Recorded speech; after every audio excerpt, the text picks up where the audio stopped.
ശവമഞ്ചം തേറുക പിന്നെ ദൈവത്തിനേറുക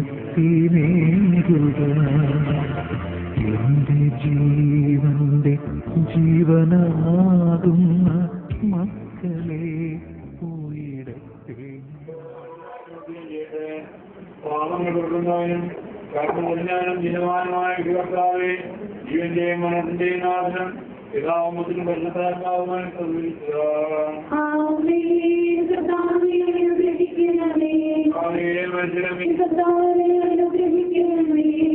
കാരുണ്യവാനും മനുഷ്യരക്ഷകരമായ ദൈവമേ അഭേദ്യമായ നിന്റെ കൽപ്പനനുസരിച്ച് മരണം വഴി ഈ ലോകത്ത് വേർതിരിഞ്ഞു പോയ നിന്റെ ദാസന്റെ ആത്മാവിനെ വിശുദ്ധരുടെ സമൂഹത്തിൽ പ്രവേശിപ്പിക്കണമേ. നീതിമാന്മാരെ സ്വർഗീയമലറിലേക്ക് നയിക്കുവാനായി താനമേലുന്നീ മഹത്വത്തോടുകൂടി ആഗതനാകുമ്പോൾ കണ്ണു കണ്ടിട്ടില്ലാത്തതും കാത് കേട്ടിട്ടില്ലാത്തതും മനുഷ്യരുടെയും ആസ്വദിച്ചിട്ടില്ലാത്തതുമായ ധ്യാനത്തിലേക്ക് ഈ ആത്മാവിനെയും നീ സ്വീകരിക്കണമേ. അതിന്റെ പരിശുദ്ധന്മാരോട് കൂടി സന്തോഷത്തോടും തന്നെ പാടിപ്പുകഴ്ത്തുവാൻ വേണ്ടി നിന്റെ അനുഗ്രഹത്താൽ ഈ ആത്മാവിന്റെ കരകൾ കഴുകി വിശുദ്ധീകരിക്കണമേ. ഇപ്പോഴും എപ്പോഴും എന്നേക്കും.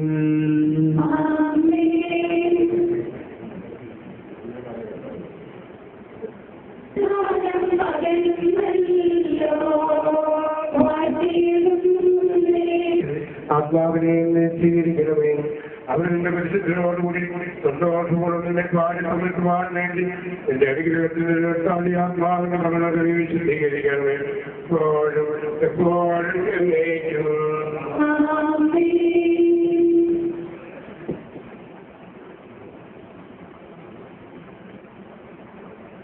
കാര്യങ്ങളെ ഉത്ഥാനം വഴി നവീകരിക്കുന്നതിനുമായ കർത്താവേ ഞങ്ങളെ ആരാധിക്കുകയും പുകഴ്ത്തുകയും ചെയ്യുന്നു.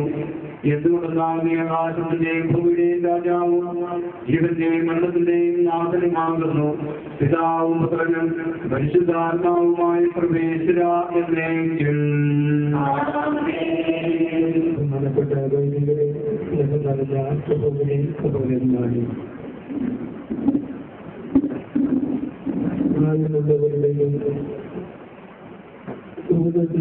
സമ്പന്നരായിട്ടുള്ളവരുടെയും മരണം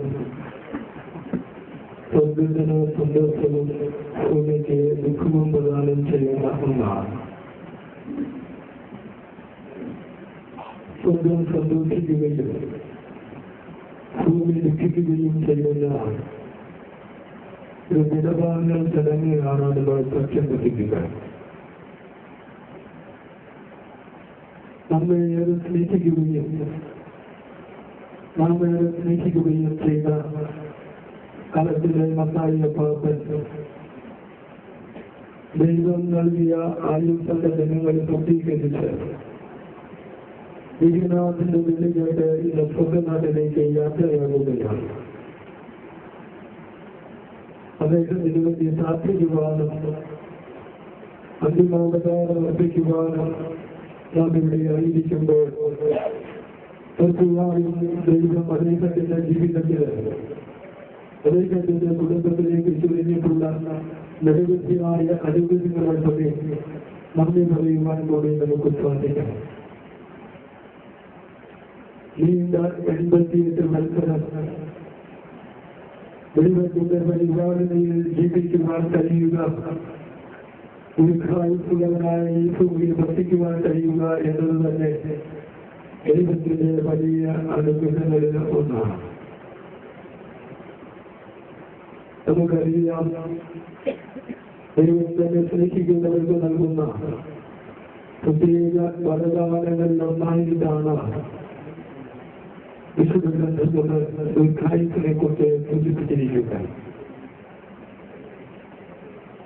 88 വർഷക്കാലം ഈ ഭൂമിയിൽ ജീവിച്ച ഏതാണ്ട് 59 വർഷമായി ഒരു നല്ല കുടുംബനാഥെന്ന നിലയില്, നല്ല പിതാവെന്ന നിലയില്, നല്ല ഭർത്താവെന്ന നിലയില് കുടുംബത്തിന്റെ ഉത്തരവാദിത്വങ്ങൾ കുറവുകൂടാതെ പൂർത്തീകരിച്ചിട്ട് ഇന്ന് ദൈവം നമ്മെ വേർതിരിക്കുമ്പോൾ ഈ ഭാഗം നമ്മുടെ മുമ്പിൽ അവതരിപ്പിച്ചിട്ടുള്ള വലിയ ക്രിസ്തീയ സാക്ഷ്യത്തിന്റെയും വലിയ മാതൃകയുടെയും മുമ്പിൽ നമുക്ക് ശിരസ് നമിക്കാൻ പറ്റും. ദൈവക്കാരും തോണിയും വലിയും ചന്ദനച്ചയും ചിഹ്നമെത്തിച്ചതും ക്രിസ്തുവും മെസ്സിയുമൊക്കെ ആയി 7 കുഞ്ഞുങ്ങളെ ദൈവം മത്തായി പാത്രം അന്നമ്മ കൊച്ചുനെയ്മാകുന്ന ദമ്പതികൾക്ക് ദാനമായി നൽകിയെങ്കിൽ ആ 7 മക്കളെയും ദൈവത്തിന്റെ പ്രകാരം വളർത്തി വലുതാക്കി ഉചിതമായ സമയത്ത് അവർ കിണങ്ങളുടെ ജീവിതത്തിന്റെ അന്തത്തിലേക്ക് അവരെ കൈപിടിച്ചുയർത്തി അപ്പനായി അപ്പച്ചനായി കൊച്ചുമക്കളെയും ചെറുമക്കളെയും ഒക്കെ കണ്ട് ലാളിച്ച് സ്നേഹിച്ച് അവർക്ക് സ്നേഹം കൊടുത്തും സ്നേഹിച്ചും ജീവിച്ചിട്ടാണ് ദൈവത്തിന്റെ ഈ കുടുംബത്തിന്റെ പടിയിറക്കുക. കൈപ്പുഴ കണിയാപുറത്തെ കുടുംബത്തിൽ നിന്നാണ് വളർച്ച കളത്തിൽ കുടുംബത്തിലേക്ക് വികാസം വഴി കടന്നു വന്ന ഈ അപ്പാപ്പൻ തന്റെ പ്രിയപ്പെട്ട ഭാര്യ അന്നമ്മ കുസുമയുമായി ചേർന്ന തന്റെ കുടുംബത്തിന്റെ ഉത്തരവാദിത്വങ്ങൾ കുറവ് കൂടാതെ പൂർത്തീകരിക്കുവാൻ വേണ്ടി കഠിനാധ്വാനം ചെയ്ത വ്യക്തിയായിരുന്നു.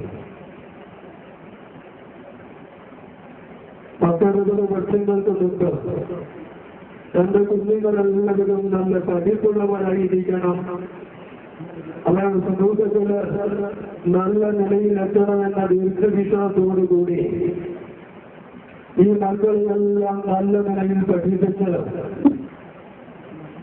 വിഭുസാറിനെ അയ്യാറത്തുകാരനും മക്കളെ പ്രൊഫസേഴ്സും എൻജിനീയേഴ്സുമൊക്കെ ആക്കി നല്ല നിലയിൽ എത്തിക്കുവാൻ ഈ പിതാവിനാൽ കഴിയുമെങ്കിൽ 10-60 വർഷങ്ങൾക്ക് മുമ്പ് ഇദ്ദേഹം മനസ്സോത്സവിച്ച രൂപീകരണം, ഇദ്ദേഹം ജീവിത പ്രവൃത്തികളുടെ സമീപനം, അതിന്റെ നന്മകളെ അവരെ പ്രതിഫലിക്കുന്നുണ്ട് എന്ന് നമുക്കറിയാം. കൃഷിബുദ്ധിയിലൂടെ തന്റെ കുടുംബത്തെ പരിപാലിച്ചു പോകുന്ന ഇദ്ദേഹം അത് പ്രിയപ്പെട്ട ഭാര്യയ്ക്ക് സ്നേഹനിധിയായ ഒരു ഭർത്താവായിരുന്നു, തന്റെ പ്രിയപ്പെട്ട മക്കൾക്ക് നല്ലൊരു പിതാവായിരുന്നു, കുടുംബത്തിന് നല്ല ഒരു കുടുംബനാഥനായിരുന്നു. വിശ്വാസത്തിനും വിശ്വാസ ജീവിതത്തിനും തികഞ്ഞ പ്രാധാന്യവും ജീവിതത്തിൽ കൊടുത്ത വ്യക്തിയായിരുന്നു ഇദ്ദേഹം. ഏതാണ്ട് 2.5 വർഷക്കാലം ഇടവകയിൽ ശുശ്രൂഷ ചെയ്യുവാൻ അവസരം ലഭിച്ച അവസരത്തിൽ ഈ ഭവനത്തിൽ വരുവാനും പല പ്രാദേശം ഈ പാപ്പനെ കാണുവാനും ഇദ്ദേഹത്തെ കുടുംബത്താരംഭിക്കുവാനും കുടാംശങ്ങൾ നൽകുവാനും ഒക്കെ അവസരം ലഭിച്ച അവസരത്തിലാണ് എത്രത്തോളം വലിയ വിശുദ്ധമായ ഒരു ജീവിതമാണ്, എത്രത്തോളം ധന്യമായ ക്രിസ്തീയ ജീവിത സാക്ഷ്യമാണ് ഇദ്ദേഹം നൽകിയത് എന്ന് എനിക്ക് മനസ്സിലാക്കുവാൻ സാധിച്ചിട്ടുണ്ട്. ചെറുപ്പമായിരുന്നപ്പോൾ തന്റെ പള്ളിയിൽ പുരാതനമായി കുഞ്ഞിയെ കൃത്യമായി അദ്ദേഹം അടഞ്ഞത് സാധാരണ പള്ളിയിൽ സാധാരണ വിദ്യാഭ്യാസത്തിനോടുള്ള പ്രത്യേക ഭക്തിയിലും വണക്കത്തിലും അദ്ദേഹം മുന്നിട്ട് തന്നിരുന്നു. എല്ലാം ചെയ്യും. സാധാരണത്ത് വിശുദ്ധ ബലിയും പ്രാർത്ഥനയ്ക്കുമായി അദ്ദേഹം പോകുമായിരുന്നു. ഏതാനും വർഷങ്ങളായി വിശുദ്ധ ബലിയെ സംബന്ധിക്കുവാൻ ആരോഗ്യം അനുവദിക്കാതെ അവസരങ്ങളിലൊക്കെ കുടുംബകരുകൊണ്ട് ശാലോം ടിവിയിലൂടെ വിശുദ്ധ കുർബാനയും മറ്റു വൃത്താഭ്യാസങ്ങളിലുമൊക്കെ ഭക്തിപൂർവ്വം അദ്ദേഹം പങ്കുചേർന്നിരുന്നു. വിശേഷപ്പെട്ട അവസരങ്ങളിലും സാധിക്കുന്ന അവസരങ്ങളിലുമൊക്കെ പഴയ വരുവാണെങ്കിൽ വിശുദ്ധ ബലിയിൽ പങ്കെടുക്കുവാണെങ്കിൽ എപ്പോഴും നിഷ്കൃതി അദ്ദേഹം കാണിച്ചത്. 48 സമയത്ത് നമ്മൾ വായിക്കുന്നുണ്ട്. ദൈവമേ, കാട്ടലിൽ നേടിയെടുക്കുന്ന മന്ത്രിയെ പോലെ എന്റെ ഹൃദയം അങ്ങേക്ക് വിടുന്നു. എന്റെ ഹൃദയം അങ്ങേക്കായി ദാഹിക്കുന്നതാണ്. ദൈവത്തിനായി ദാഹിക്കുകയും നിരന്തരം ദൈവത്തെ തേടുകയും ചെയ്ത, അന്വേഷിക്കുകയും ചെയ്ത ഒരു അഭാവത്തിലാണ് അദ്ദേഹം. വിശുദ്ധ ഗ്രന്ഥത്തിന് പുറമെ നല്ല നല്ല പുസ്തകങ്ങളെ നിരന്തരം അദ്ദേഹം വായിച്ചുകൊണ്ടിരുന്നു. മരിക്കുന്നതിന് അടുത്ത ദിവസം വരെ പുസ്തകങ്ങള്, പ്രത്യേകിച്ച് ഈടുക്കളല്ല ക്രൈസ്തവ പുസ്തകങ്ങളൊക്കെ അദ്ദേഹം വായിക്കുമായിരുന്നു. ആത്മീയ പുസ്തകങ്ങളൊക്കെ വായിക്കുമായിരുന്നു. വായിക്കുമെന്ന് മാത്രമല്ല, അദ്ദേഹത്തിന്റെ മനസ്സിൽ സ്പർശിക്കുന്ന പോയിന്റുകളെ കുറിച്ചിരിക്കുമായിരുന്നു. ആ വിധത്തിലൊക്കെ വലിയ മാതൃക അദ്ദേഹം നമ്മുടെ മുമ്പിൽ അവതരിപ്പിച്ചിട്ടുണ്ട്. 16-ാമത്തെ സംഗീതം 5-ാമത്തെ തിരുവനന്തപുരത്ത് നാം വായിക്കുന്നുണ്ട്. കർത്താവ് അങ്ങാണെന്റെ യോജനയും പാനപാത്രവും അങ്ങയുടെ കരങ്ങളിലാണ് എന്റെ സാധനയും. കർത്താവിന്റെ യോജനയും പാനപാത്രമായി കാണുകയും കർത്താവിന്റെ കരങ്ങളിലെ തന്റെ ജീവിതത്തെ അർപ്പിക്കുകയും ചെയ്ത ആഴമായ ക്രൈസ്തവ ജീവിതത്തിന്റെ ഉടമയായി ഈ പാപൻ ഈ ഭൂമിയിൽ ജീവിച്ചപ്പോൾ അദ്ദേഹം നമ്മുടെ മുമ്പിൽ അവതരിപ്പിച്ച ആ വലിയ മാതൃക, ദൈവസ്നേഹത്തിന്റെ പരസ്നേഹത്തിന്റെയൊക്കെ മാതൃക തീർച്ചയായും നമുക്ക് സ്വീകാര്യമായിട്ടുള്ള അനുവർത്തിക്കാവുന്ന കാര്യങ്ങളാണ്. ഞാനൊരു ബ്രാഹ്മണയുടെ കുമ്പസാരിപ്പിക്കുവാനായി കടന്നു വന്നപ്പോൾ അദ്ദേഹത്തിന് എന്റെ കരങ്ങളിൽ കുറച്ച് രൂപ തന്നിട്ട് പറഞ്ഞു, ഇതാരും അറിയേണ്ടതില്ല, അച്ഛൻ ഉപപ്രവർത്തനങ്ങൾക്കായിട്ട് വിനിയോഗിക്കണം.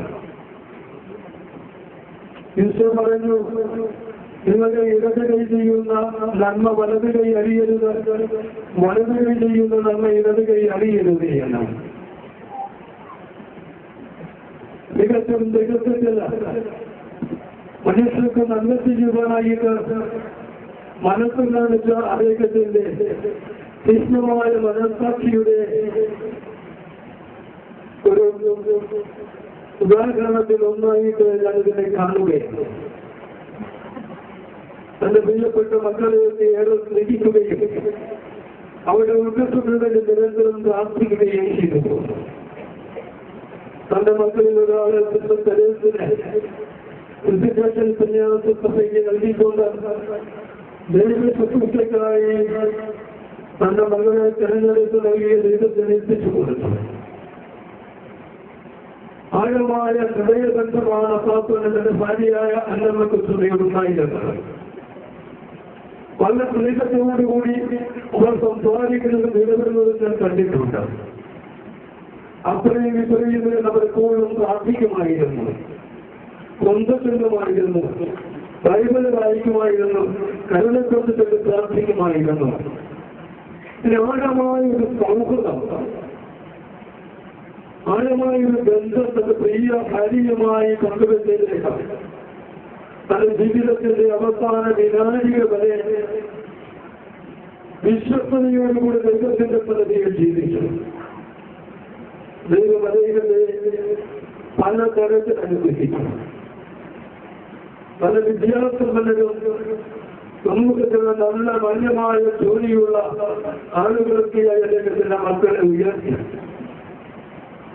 കുഞ്ഞുങ്ങളെയും മക്കളെയും കൊച്ചുമക്കളെയും ഒക്കെ കാണുവാൻ, അവരുടെ സ്നേഹം അനുഭവിക്കുവാൻ, അവർക്ക് സ്നേഹം നൽകുവാനൊക്കെ അദ്ദേഹത്തിന് സാധിച്ചു. ഏതാണ്ട് 20 വർഷക്കാലമായി വളർച്ചയിൽ നിന്ന് എത്തിച്ചുകൊണ്ട് വന്ന ഇവരെ സ്ഥിരതാമസമാക്കുകയും ദേവന്മാരുടെയും സ്വാമി ടീച്ചറിന്റെയും ഒക്കെ ശുശ്രൂഷ ഏറ്റുവാങ്ങിക്കൊണ്ട് ക്ഷണിക്കുകയും ചെയ്തു. ദേവസാറും തൊഴിൽ ടീച്ചറും ഈ പ്രാർത്ഥനയും ജഗത്തിന്റെ പഴയ അന്നമനയും ഒക്കെ വളരെ മനോഹരമായിട്ട് ശുശ്രൂഷിക്കുന്നത് ഞാൻ കണ്ടിട്ടുണ്ട്. എവിടെയെങ്കിലുമൊക്കെ പോയാൽ കൃത്യസമയത്ത് അവർക്ക് മരുന്ന് കൊടുക്കുവാൻ വേണ്ടിയിട്ട് കൃത്യസമയത്ത് തന്നെ വരികയും അതിനുള്ള സംവിധാനങ്ങളും സാഹചര്യങ്ങളും ഒക്കെ കൃത്യമായിട്ട് ഏർപ്പെടുത്തുകയും ചെയ്തത് പലപ്പോഴും എന്നെ ശ്രദ്ധയിൽപ്പെടുകയും എന്നെ അങ്ങേയറ്റം ആകർഷിക്കുകയും ചെയ്തിട്ടുണ്ട്. ദൈവത്തിന്റെ ഭജനത്തിന് വേണ്ടി പ്രത്യേകം സമർപ്പിക്കപ്പെട്ട ഒരു ജീവിതം എന്ന വിധത്തിലാണ് ഗ്രന്ഥസ്ഥാനം സൗകര്യത്തിലുമൊക്കെ ഇപ്പോൾ പ്രവർത്തിക്കുന്നത് എനിക്കറിയാം. 13-ാം അധ്യായത്തിൽ ശുശ്രൂഷകൾ എന്ന പോലെ ഗ്രന്ഥസ്ഥാനവും കമ്മിറ്റിയിലും പ്രവർത്തിക്കുമ്പോൾ തീർച്ചയായും അനേകാര്യങ്ങൾക്ക് ദൈവവചനത്തിന് വെളിച്ചം പകരുന്നതിനാണ് പങ്കുകാരാകുവാനായിട്ടുള്ള വലിയ ഉത്തരവാദിത്വം അവർ അനുവർത്തിക്കുന്നത് കാണുമ്പോൾ തീർച്ചയായും നമുക്കൊക്കെ അതിൽ സന്തോഷമുണ്ട്. അതുകൊണ്ട് തന്നെ ഇതുവരെയുള്ള എല്ലാ പ്രവർത്തനങ്ങളിലും പ്രത്യേകിച്ച് ആത്മീയമായിട്ടുള്ള എല്ലാ ശുശ്രൂഷകളിലും ഏറെ ത്യാഗത്തോടും ഏറെ ഇഷ്ടത്തോടും കൂടി പങ്കെടുക്കുകയും സഹായിക്കുകയും ചെയ്യുന്ന ഒരു കുടുംബമായിട്ട് എനിക്ക് തോന്നിയിട്ടുണ്ട്. അത് ആഴമായ വിശ്വാസത്തിന് ദൈവത്തിന് പ്രീതികരമായ ജീവിതം നയിച്ച മത്തായിയുടെ പ്രവർത്തനത്തിന് നമ്മൾ നിന്ന് വേണ്ട ചെയ്യുമ്പോൾ ദൈവത്തിന് സന്തോഷത്തോടുകൂടി അദ്ദേഹത്തിന് വിദ്യാർത്ഥി നാട്ടിലേക്ക് യാത്രയാക്കുവാൻ സാധിക്കും. ഒന്നിനെക്കുറിച്ചും ആകുലതയും ഉൾക്കൊണ്ടയുമില്ലാതെ ജീവിക്കുവാനുള്ള സാഹചര്യം ഏർപ്പെടുത്തിയ ദൈവത്തിന് നല്ല പ്രകാശപ്പെട്ടുകൊണ്ട് അദ്ദേഹം നമ്മിൽ നിന്ന് കടന്നു പോകുമ്പോൾ അദ്ദേഹം നമ്മുടെ കൊണ്ട് നടന്നതിനെ കുറിച്ച് ആവശ്യപ്പെട്ടില്ല. ദൈവസ്നേഹത്തിന്റെയും ദൈവിക ശുശ്രൂഷയുടെയും ആ വലിയ മാതൃക നമുക്ക് സ്വന്തമാക്കാം. മനുഷ്യരുടെ നൽകിയ ഏതെങ്കിലും തരത്തിലുള്ള ബുദ്ധിമുട്ടുകളെ കുറവുകളെ പാവങ്ങള ഒക്കെ ഇദ്ദേഹത്തിന്റെ ജീവിതത്തിലുണ്ടെങ്കിൽ യേശുക്രിസ്തുവിന്റെ പാടുപീടുകളുടെയും മരണത്തിന്റെയും ഉദ്ധാനത്തിന്റെയും യോഗ്യതയ അതെല്ലാം പരിഹരിക്കട്ടെ നമുക്ക് പ്രാർത്ഥിക്കാം. ലേഖത്തിന്റെ കർമാനും ബുദ്ധിയിലുള്ള പ്രിയപ്പെട്ട മക്കളോടും മരുമക്കളോടും ചെറുമക്കളോടും കൊച്ചുമക്കളോടും ഒക്കെയോട് അനുസ്മൃതം ഇവിടെ അച്ഛാന്തരിക്കുന്ന ബഹുമാനപ്പെട്ട എല്ലാ വൈദികതയും മറ്റെല്ലാവരുടെയും നാമത്തിൽ രേഖപ്പെടുത്തിക്കൊണ്ട് പിതാവിന്റെയും പുത്രന്റെയും പരിശുദ്ധാത്മാവിന്റെയും നാമത്തിൽ അനന്തമായ സ്നേഹത്താൽ ഞങ്ങളെ സൃഷ്ടിക്കുകയും അതുല്യമായ കൃപയാൽ ഞങ്ങളെ രക്ഷിക്കുകയും ചെയ്ത നിശ്ചയമായി നിന്റെ കൽപ്പനയായ എല്ലാം വിട്ട് പുറപ്പെടുന്ന ഈ ആത്മാവിനെ നിത്യാനന്ദത്തിന്റെ തുറമുഖത്ത് സുരക്ഷിതമായി എത്തിക്കുവാൻ നിന്റെ പരിശുദ്ധ ദൂതന്മാരെ നിയോഗിക്കണം നന്ദിയോട് ഇന്ന് പ്രാർത്ഥിക്കുന്നു. ഗാബ്രിയേൽ അമൂല്യമായ രക്തം ചൊല്ലി രക്ഷിച്ച ഈ ആത്മാവിന്റെ അപരാധങ്ങൾ തടഞ്ഞു ക്ഷമിക്കണമെന്ന് നിന്നോട് ഞങ്ങൾ പ്രാർത്ഥിക്കുന്നു.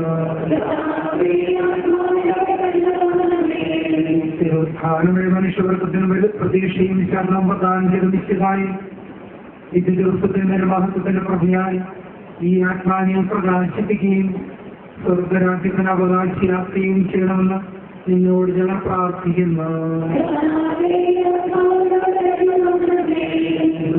ആശ്വസിപ്പിക്കുവാൻ വേണ്ടി ലാസ്റ്ററിന്റെ മരണത്തിൽ സ്വന്തം കണ്ണുനീർത്തിന്റെ നിശ്ചിതമായി കഴിയുന്നവരുടെ കണ്ണുനീർ തുടയ്ക്കുകയും അവിടെ ആശ്വസിപ്പിക്കുകയും ചെയ്യണമെന്ന് നിന്നോട് ഞങ്ങൾ പ്രാർത്ഥിക്കുന്നു. എല്ലാമത്തെയും പാപങ്ങൾ പുറക്കുന്നതുമായി നിശ്ചിതമായി നിന്റെ ഈ ദാസന്റെ പാപങ്ങൾ പുറക്കുകയും ഇയാളുടെ കുടുംബാംഗങ്ങളെയും ചാർച്ചക്കാരെയും ആശ്വസിപ്പിക്കുകയും ചെയ്യണമെന്ന് നിന്നോട് ഞങ്ങൾ പ്രാർത്ഥിക്കുന്നു. കർത്താവേ, നിന്റെ കരുണകളെ നിഗമിക്കുകയും നിന്റെ ആവശ്യങ്ങളുടെ പാപങ്ങളുമായി ചെയ്യുകയും ചെയ്യണമേ. നിന്റെ മഹനീയമായ ഞങ്ങളെ സഹായിക്കട്ടെ. ജീവന്റെയും മരത്തിന്റെയും നാഥനും പിതാവും പുത്രനും പരിശുദ്ധാത്മാവുമായ സർവേശ്വരാ.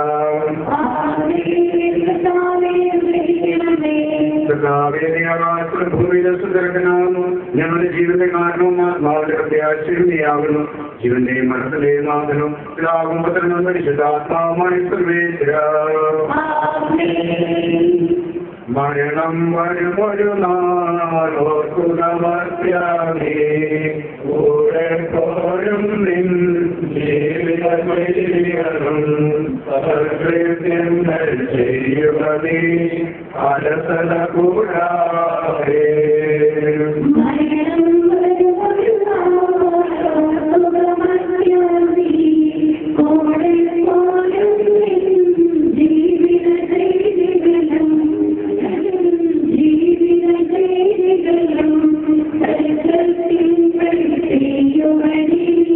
I'm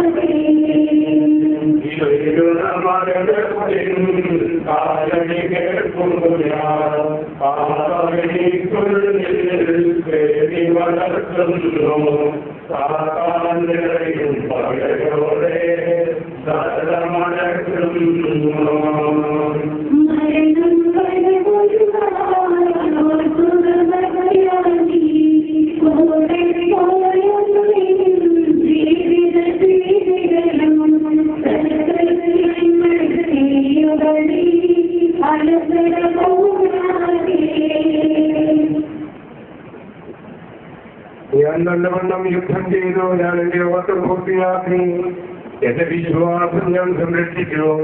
അതിനാൽ നീതിയുടെ ന്യായാധിപനായ കർത്താവ് ഈ ദിവസം നീതിയുടെ മുടി എന്നെ അണിയിക്കുമാറാകട്ടെ. വിശ്വസ്തരായ ഭക്തർക്ക് വാഗ്ദാനം ചെയ്യപ്പെട്ട വിദ്യാർത്ഥികളിലേക്ക് ദൈവത്തിനെ പ്രവേശിപ്പിക്കുവാനാകട്ടെ.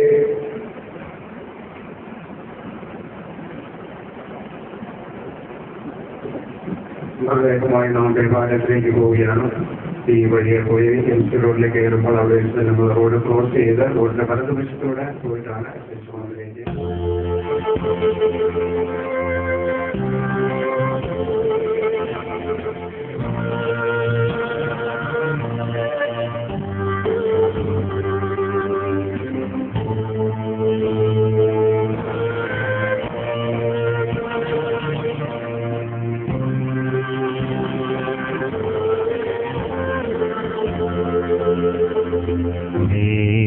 സ്നേഹമുള്ള നിങ്ങളോട് ചൊല്ലിടുന്നു യാത്രയാൻ എൻ പിതാവിൻ പക്കലേക്ക്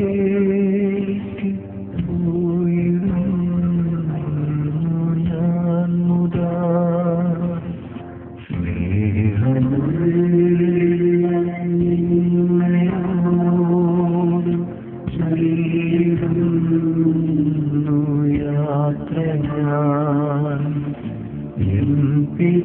പിതാവിൻ പക്കലേക്ക് പോയിരുന്നു ഞാൻ മുതാ. ഊഴിയായ ദേഹവും മായയായ ലോകവും വേർപിരിഞ്ഞു പോയിരുന്നു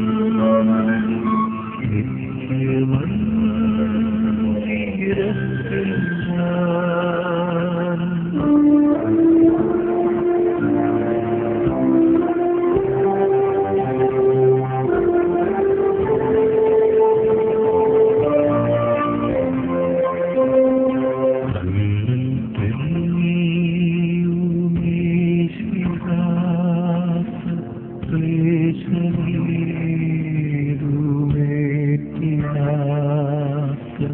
ശാന്തി ഭൂമി പോകിടാൻ പോയിരുന്നു ഞാൻ മുതാ.